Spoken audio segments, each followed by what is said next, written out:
there. Hey guys, I am out on a woodland walk in preparation for Fletchling Community Day, and that's because I'm on the hunt for the real-life animal equivalent of one Little Robin Pokemon. Along the way, I'm gonna go through the 3 T's that Fletchling and its evolutions have in common with the real-life Pokemon that surround us all. Animals. Those 3 T's are gonna be temperature, temperament, and talons, toes, yeah, whatever you want to call them. And I'll also be sharing my top tips for the community day itself. So you ready? Join the safari and let's get started. Oh, I need to bring you guys with me.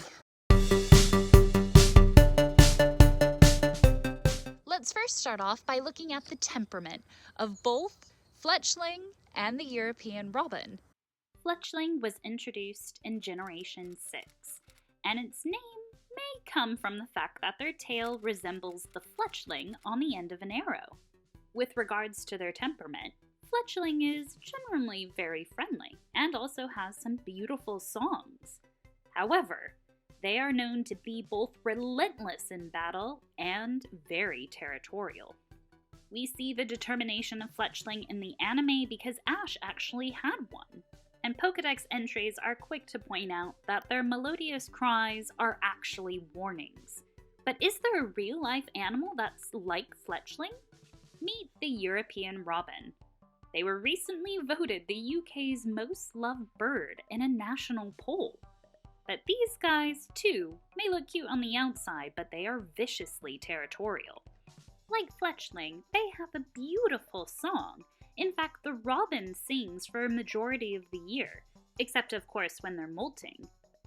And these songs are more like a war cry, if you will, that's essentially there to warn other robins to stay clear of their turf. With their songs being used to defend their territory, it might not come as a surprise that they tend to sing pretty much all day long. It's said that they are the first to be heard in the day and perhaps the last to stop at night, which leads us to consider the effects of artificial lighting.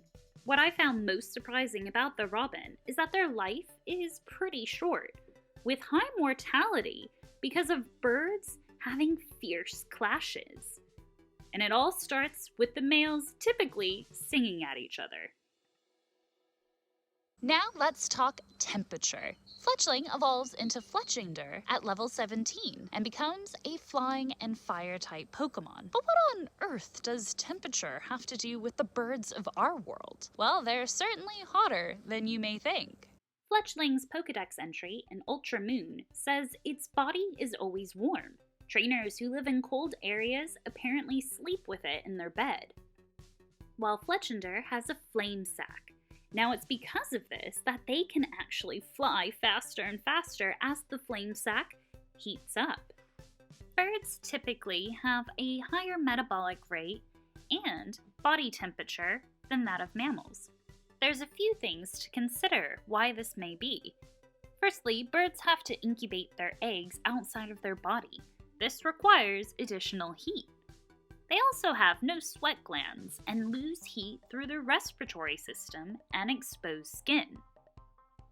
And think about fat. When storing up for the winter, their fat has to be distributed a bit differently for aerodynamics. And speaking of aerodynamics, their feathers are for flight and insulation, whereas mammals, well, their fur only is for insulation. They don't have to consider being aerodynamic.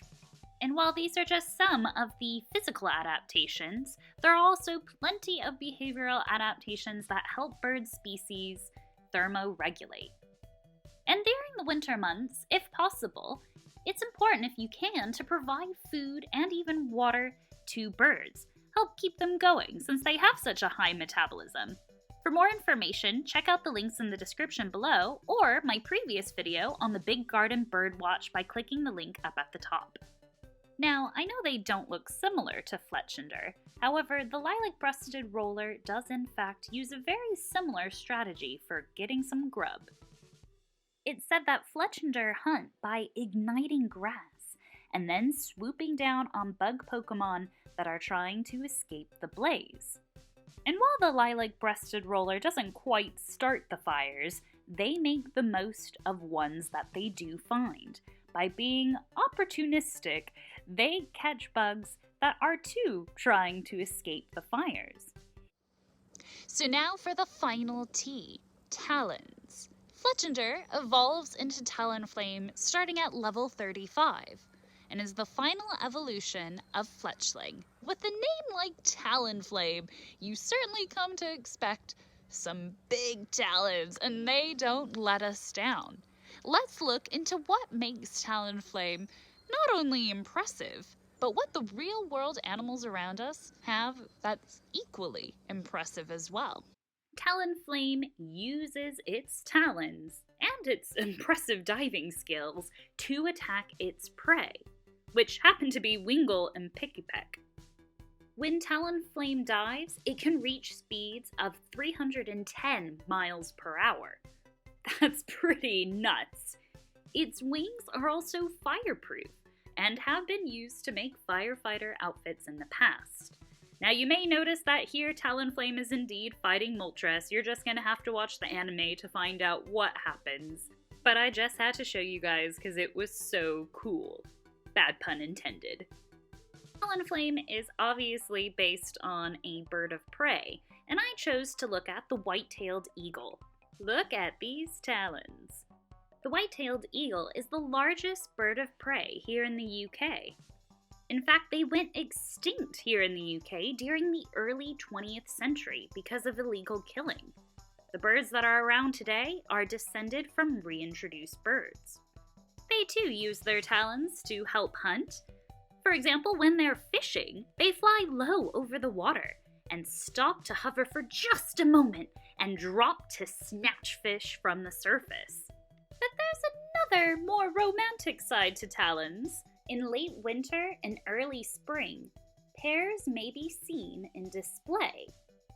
Kinda looks like sky dancing, if you will, with some rolling, some gentle undulations, and even, sometimes, they touch talons in flight.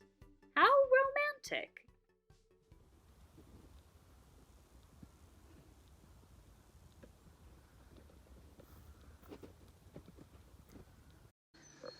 All right, let's do a walk and talk in preparation for Community Day. No? I saw a robin. Oh.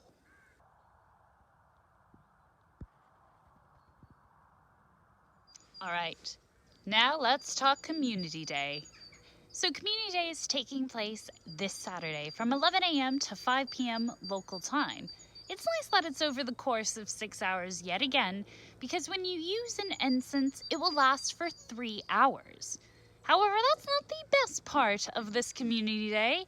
If you're like me and making the slog through the upper levels, like I'm on level 42 at the moment, I need all the help getting experience that I can get. So that's why this Community Day, it is super important to make sure that you have some lucky eggs, because you have the opportunity to have 3 times catch XP. My other top tip though comes with how to catch Pokemon on Community Day when there's increased spawns, especially like Fletchling, which are so cute.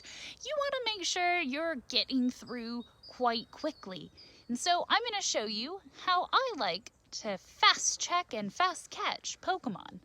So all you need to do is click on the Pokemon as per normal, and then instead of just throwing a regular old Pokeball, what you ought to try is pressing down and holding the Pokeball icon and move it just slightly to the left. Then throw your Pokeball and you'll see this show up on your screen. Then just click the normal runaway icon on the top left. To check to see if it's worked, you can click on the same Pokemon you tried to catch on the map, and if it comes back up, it looks like it may have escaped, just like this Growlithe has. So let's try one more time. So tapping the Pokeball icon at the bottom right-hand side, press and holding it, pulling it over slightly to the left, then throwing a Pokeball per normal, while still holding on with your finger on the Pokeball icon, I should add. Tap to run away back to the main screen. Sometimes it works, sometimes it doesn't. I wouldn't necessarily use this method when, say, you get a shiny if you're lucky. But for all others, it certainly does help speed up the process. Speaking of catching, the third piece of advice I'd have for this community day is be mindful of who you Mega Evolve. Because if you Mega Evolve Charizard Y, you'll get an extra candy when you catch Fletchling, because of its flying type. With that in mind, let me know down in the comments below, are you looking forward to Fletchling Community Day? And leave this video a thumbs up if you learned something new. Thanks so much for watching, and I'll see you in the next video. Which you can click on right here. Or is that subscribe? Right here. Yeah, one of those. See you later.